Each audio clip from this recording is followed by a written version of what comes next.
Over nearly 200 years, unwanted animals have been filling its shelters across the country. But now the RSPCA says even it has limits as to how many it can actually take. From now on, priority will go to the creatures suffering cruelty, rather than the ones who simply need rehoming. At RSPCA shelters like this, they say stray pets have surged in the recession and their resources have been stretched. We've had people, for instance, that have come in and said they want to get rid of their dog because it doesn't match the colour of their sofa anymore or their carpet. Those people need to take responsibility, so it's those sort of people there that we're really pushing away. Those people that have a genuine welfare need, that really can't look after the veterinary care of their animal anymore or whatever like that. We're still taking those animals, we're just prioritising in a slightly different way.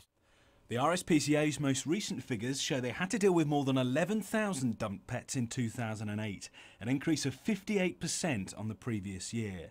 But from next month, it'll stop taking in pets from owners who've been evicted from their homes, have gone into hospital, or just can't cope. The animals they turn away usually end up with smaller charities like this one.